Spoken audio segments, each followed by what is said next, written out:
low-costowa linia lotnicza.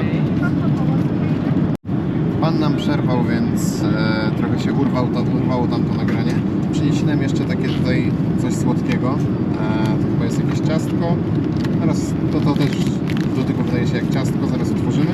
Do tego jeszcze jest za darmo picie, dostaliśmy kolę i będzie jeszcze woda. Tak wygląda to danie. Pati dostała z Pikachu. Co, spróbujemy, zobaczymy. Trochę już tutaj zjedliśmy.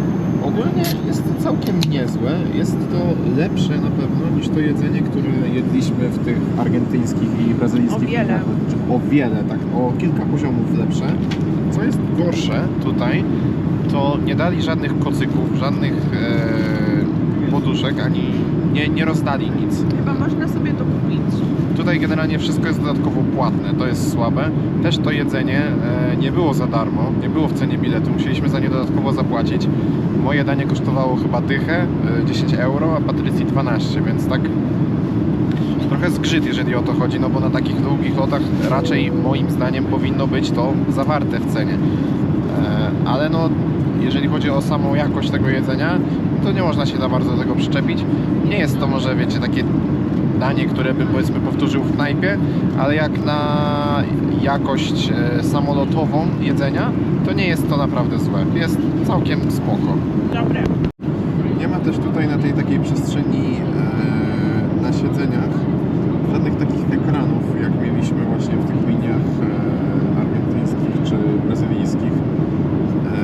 Oczywiście mówię o tych takich transatlantyckich liniach, których loty trwały dłuższą ilość czasu. Jest tutaj do zeskanowania taki kod QR i możecie się połączyć na telefonie do tej apki Scoota. Wygląda to w sposób następujący. W sumie nic tutaj nie ma, jest tylko jakby katalog z jedzeniem, ten sam, który macie tutaj przy siedzeniu. Są jakieś gry, które w sumie słabo działają, przed chwilą sprawdzałem, ale polecam, grałam w Flappy Bird, no średnio działało, ale było ok. Sudoku też grałam, działało i teraz gram w to i też działa. Zawsze coś, ale no, z tego co przynajmniej ja kojarzę, to te wszystkie gry i tak sobie możecie pobrać na telefon za darmo sami. Jest mapa, to jest jedyne co jest naprawdę spoko, że można sobie tutaj podejrzeć naszą trasę. Aktualnie lecimy nad Turcją. Zobaczymy, jak będzie wyglądać w ogóle nasza trasa. Mówię o tym nie bez powodu, że jestem ciekaw, jak będzie wyglądać nasza trasa, bo mieliśmy na początku lecieć nad Iranem i chyba nadal ta trasa jest aktualna. Jesteśmy świeżo kilka dni po ogłoszeniu pokoju na Bliskim Wschodzie pomiędzy Iranem i Izraelem. Także chyba przestrzeń powietrzna nad Iranem została otwarta chyba z 2 dni temu. Także jestem ciekaw, czy będziemy lecieć naprawdę nad tym Iranem. Mam nadzieję, że jeżeli tak, to Izrael nie zmieni zdania nagle i przeżyjemy ten lot. Witamy już z lotniska w Singapurze, z lotniska Changi. Właśnie przeszliśmy kontrolę, która była tak prosta, że Zaskakująco prosta. prostsza Były niż w takie Europie czasami. Właśnie były takie bramki, jak mamy w Europie, że tylko się skanuje paszport, przechodzi się przez tą pierwszą barierkę, jest skanowanie twarzy, później odciski i zajęło to dosłownie z 2 minuty. Ja spodziewałam się kolejek, rozmowy z jakimiś tam ludźmi na granicy. Chcieliśmy nagrać, ale tam właśnie się nie dało nagrywać. No tam nie wolno. Singapur jest ogólnie takim krajem, w którym jest dużo jakichś zakazów i dziwnych praw, które musicie spełnić. Opowiemy może o tym później w następnym odcinku, albo później w tym odcinku, bo jesteśmy trochę zaspani. Chcielibyśmy iść coś zjeść, napić się jakiejś kawy. Jest 3:00 w nocy. Jest w ogóle 3:00 w nocy. Także naszą pierwszą misją na ten moment jest znalezienie czegoś do jedzenia. To lotnisko jest w ogóle uważane za takie bardzo ładne, bardzo estetyczne. Słyszałem wiele razy taką opinię, że to Changi jest uważane za najładniejsze lotnisko świata, także w sumie to nawet jest to nam w pewien sposób na rękę, że tu jesteśmy o 3:00 w nocy, bo i tak chcieliśmy zwiedzić tak jakby to lotnisko, więc w sumie to po prostu spędzimy teraz te pierwsze nasze godziny w Singapurze na zwiedzanie tego lotniska.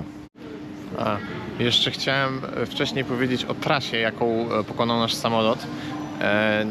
mieliśmy trochę spanko i nie chciało nam się nagrywać w samolocie, także tego nie nagraliśmy.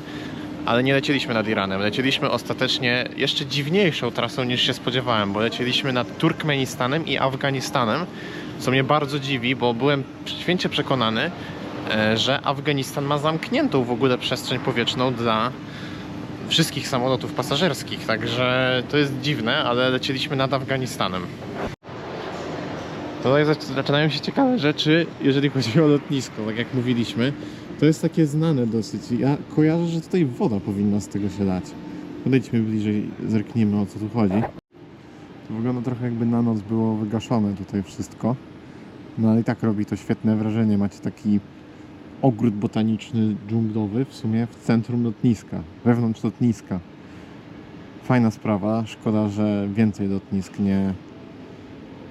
nie robi takich terenów zielonych, bo to fajne. W ogóle to jest gorąco Co od jest? razu. Tu jest tak duszno. Trochę mnie to zmiotło, jak to zobaczyłam przechodząc sobie. No bo czymś, co szliśmy wygląda jak szukając galeria czegoś do jedzenia, handlowa.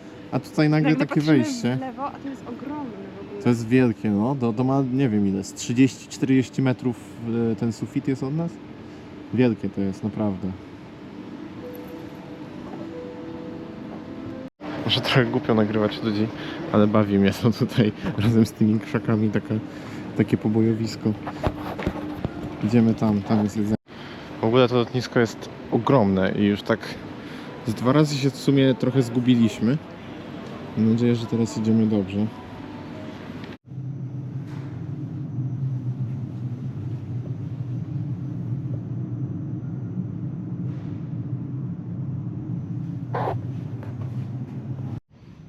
Coś już zjedliśmy. Teraz będziemy szukać kawy, bo uśniemy. No, ja trochę zasypiam, ale to nie jest nasz pierwszy raz, że musimy tak całą noc gdzieś krążyć. Tak więc myślę, że damy radę.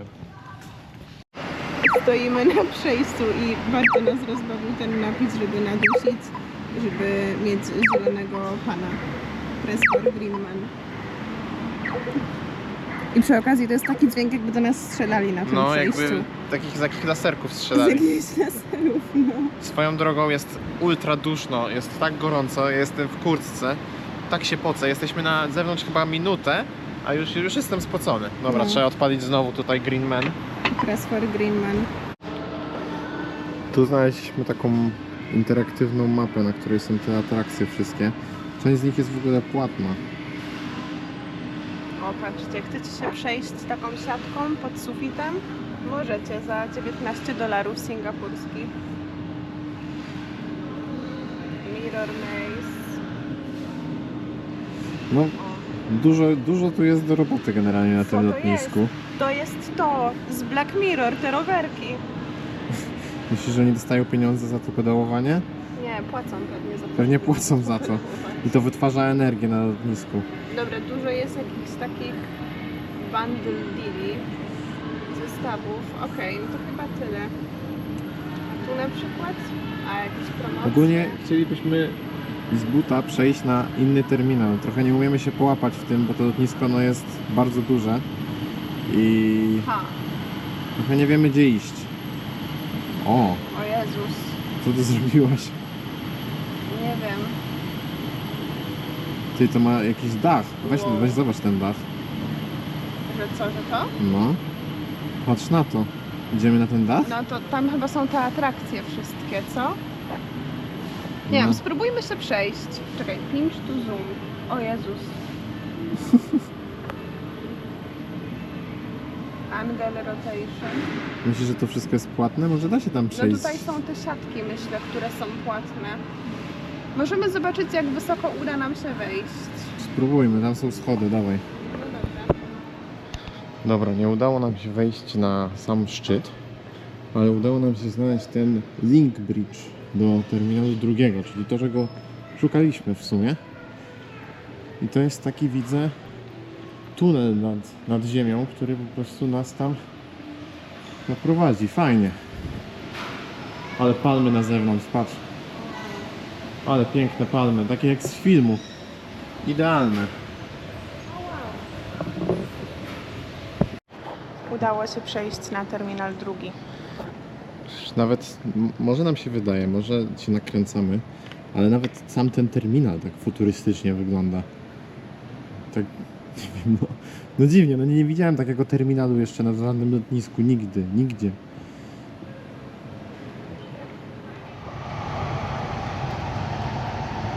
Wow, ale to jest cool. To jest wielkie w ogóle.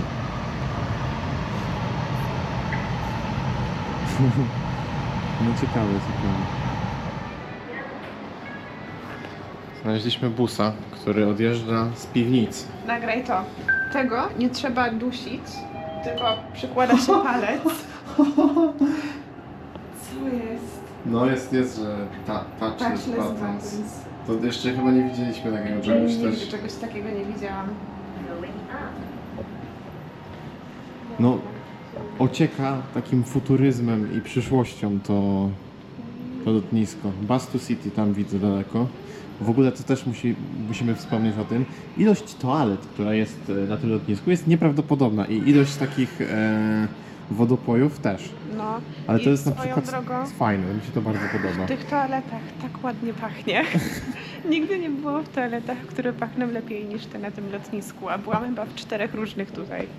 Z naszej perspektywy kogoś, kto tak dużo podróżuje i już był na tylu lotniskach, to no to jest naprawdę zauważalne. Na przykład Amsterdam, o, dobra, przepraszam. Nie jest idealne to lotnisko, jak widać. Ale to szczegół. W Amsterdamie widziałem szczury, jak biegają na lotnisku, więc chyba gorzej. Co miałem mówić? Że właśnie Amsterdam mi zapadł w pamięć z tego względu, że tam ciężko bardzo jest znaleźć toaletę, a tutaj tych toalet jest od cholery, po prostu wszędzie są tylko te toalety.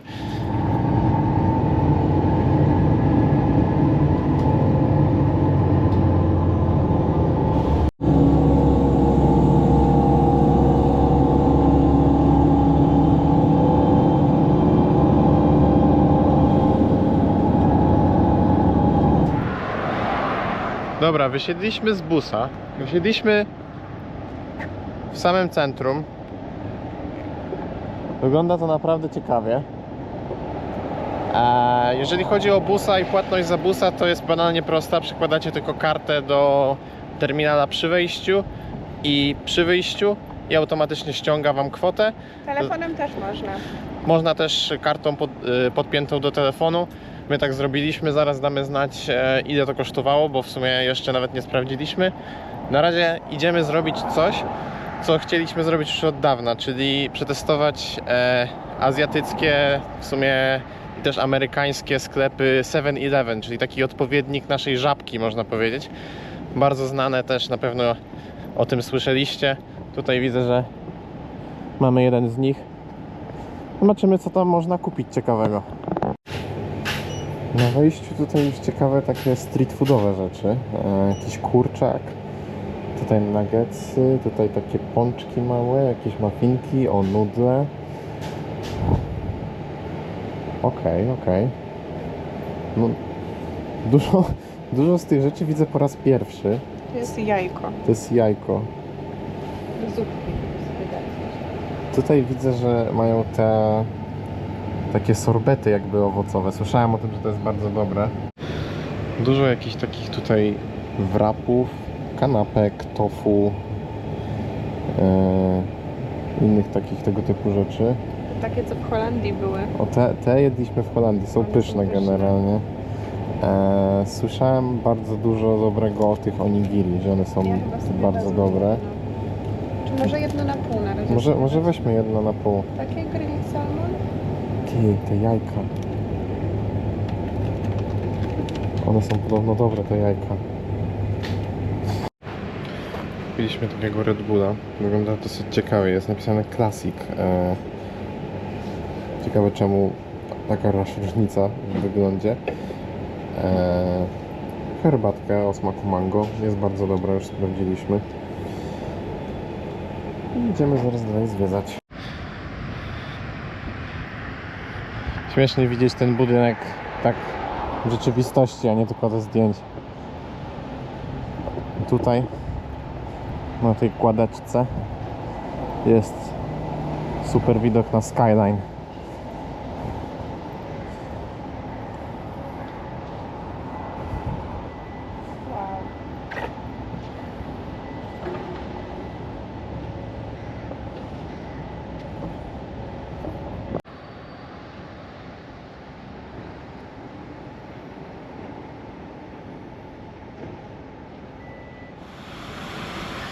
Wchodzimy właśnie do ogrodów.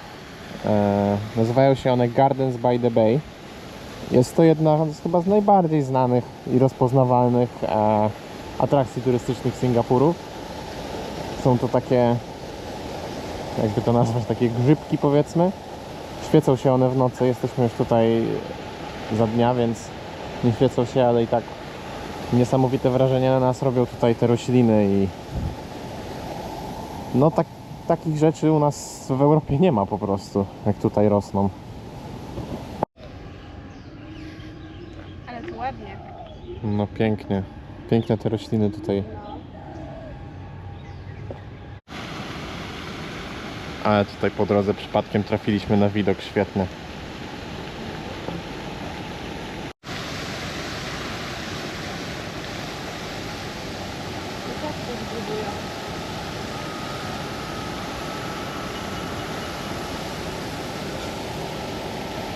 Jesteśmy właśnie w centrum, przyjechaliśmy metrem, pierwszy raz korzystaliśmy z metra i ogólnie jest całkiem łatwe w obsłudze, wydaje mi się. Bilety kupuje się w ten sam sposób co na autobus, czyli wychodząc i wchodząc odbija się tylko kartę.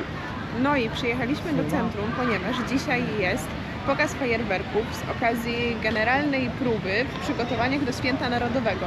Który odbywa się w sierpniu. Mamy teraz koniec czerwca, więc no, dość wcześnie zaczynają te przygotowania, ale podobno mają być fajne fajerwerki i fajny pokaz. To też Patrycja nie wspomniała, minęło parę godzin. Jesteśmy po drzemce w hostelu, pokażemy hostel jak wrócimy wieczorem. Jest taki dosyć spartański, bym powiedział. No, spaliśmy w gorszych, ale no nie jest to na pewno najlepszy hostel, w jakim Bywało spaliśmy. lepiej. Bywało lepiej. Ten budynek w nocy jest świetnie podświetlony. Myślę, że sobie pochodzimy tutaj po tym centrum, bo nocą ono podobno robi jeszcze lepsze wrażenie niż za dnia.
Zatrzymaliśmy się na jedzenie.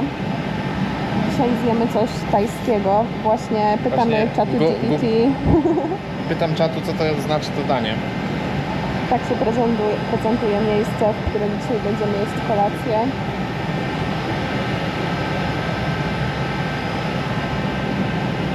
Smażony makaron z batatów, fasoli, mung, pełen aromatów i tekstur. Tekstur. Dobra, to może weźmy to. Może weźmy takie to i na przykład jedną bezpieczną opcję i się podzielimy tym. W razie gdyby to było niedobre. To co i co? No. Tak wygląda nasza dzisiejsza kolacja. Jak tam? Dobre. Tutaj mamy piwo tajskie, Chang. Najbardziej znane chyba piwo w Tajlandii. Stwierdziłem, że musimy spróbować. I to, szczerze, ciężko mi wytłumaczyć, co to jest. Wrzucimy może po tym filmik, który nagrałem z telefonu, jak pan przygotowywał mi ten napój.